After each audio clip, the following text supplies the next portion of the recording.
मनीष मोर YouTube देखने वाले सभी साथियों को मनीष मोर की तरफ से हाथ जोड़ के राम राम। और आज जैसा कि भाई 23 जनवरी है और 23 जनवरी भारतीय इतिहास के लिए बहुत ही महत्वपूर्ण दिन है, क्योंकि साथियों उस दिन नेताजी सुभाष चंद्र बोस का जन्म हुआ था। जी हाँ साथियों, 23 जनवरी 1897 के अंदर उड़ीसा के कटक शहर में हिंदू बंगाली परिवार के अंदर नेताजी सुभाष चंद्र बोस का जन्म हुआ था। और उनके पिता का नाम जानकीनाथ बोस और मां का नाम प्रभावती था। जानकीनाथ बोस कटक शहर के मशहूर वकील होते थे। पहले वह सरकारी वकील थे, लेकिन बाद में उन्होंने निजी प्रैक्टिस शुरू कर दी। जी हाँ साथियों, लेकिन उसके बाद में एक अच्छे परिवार से होने के बाद भी उन्होंने जीवन यापन के लिए, जी हाँ साथियों, नेताजी सुभाष चंद्र बोस का स्वतंत्रता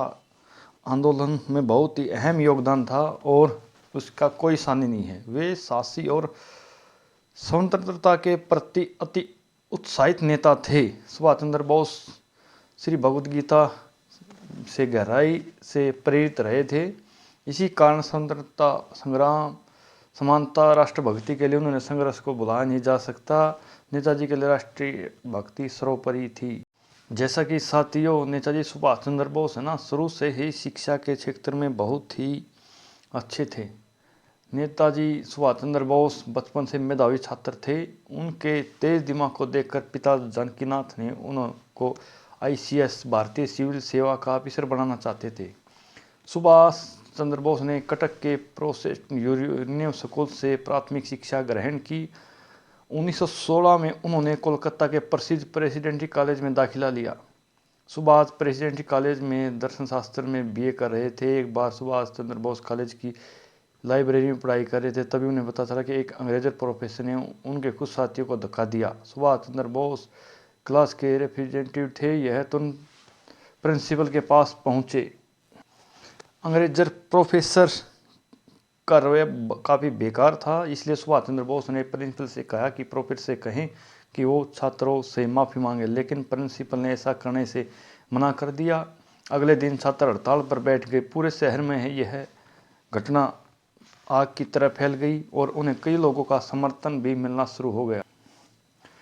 सुभाष चंद्र बोस ने अपने तर्कों के साथ पक्ष रखा, उनकी कार्रवाई को सही ठहराया गया, लेकिन कॉलेज के प्रिंसिपल ने सुभाष चंद्र बोस और उनके साथियों को काली सूची में डाल दिया। इस घटना से सुभाष चंद्र बोस ने एहसास किया कि अंग्रेज भारतीयों के साथ कितना बुरा व्यवहार कर रहे हैं। इस घटना के बाद बोस के मन में गुस्सा भर गया और उन्होंने अंग्रेजों से आज़ादी पाने का रास्ता चुना।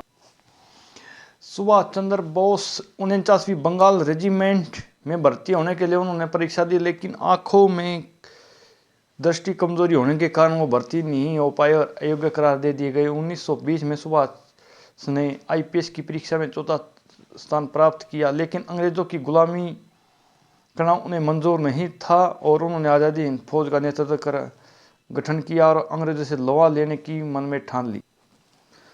1920 में वो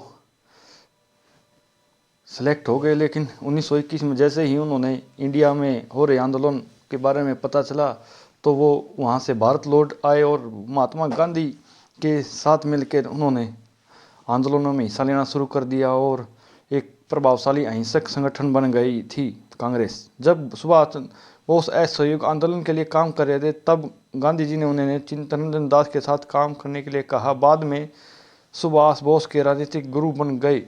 बंगाल कांग्रेस स्वयंसेवक के कमांडेंट बने। स्वतंत्रता संग्राम में काम करते हुए कई बार जेल गए। 1927 में जब वह जेल से हुआ तो उन्होंने स्वराज नामक अखबार शुरू किया। बाद में उन्हें कांग्रेस पार्टी का महासचिव नियुक्त किया गया और उन्होंने जवाहरलाल नेहरू के साथ काम करना शुरू कर दिया।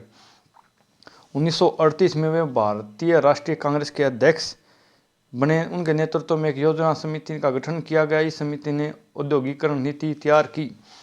1939 में अखिल भारतीय फॉरवर्ड ब्लॉक सुभाष चंद्र बोस के संरक्षण में एक वामपंथी राष्ट्रवादी पार्टी कांग्रेस का एक गुट बन गई। फॉरवर्ड ब्लॉक पार्टी का उद्देश्य पार्टी के सभी कट्टरपंथी सदस्यों को एक साथ लाना था। उन्होंने आज़ाद हिंद फौज का गठन किया, जिसे भारतीय राष्ट्रीय सेना के नाम से भी जाना जाता है। जब जापान में अंग्रेजों को हराकर दक्षिण पूर्वी एशिया के अधिकांश देशों में कब्जा कर लिया तो आज़ाद हिंद फौज का गठन किया गया।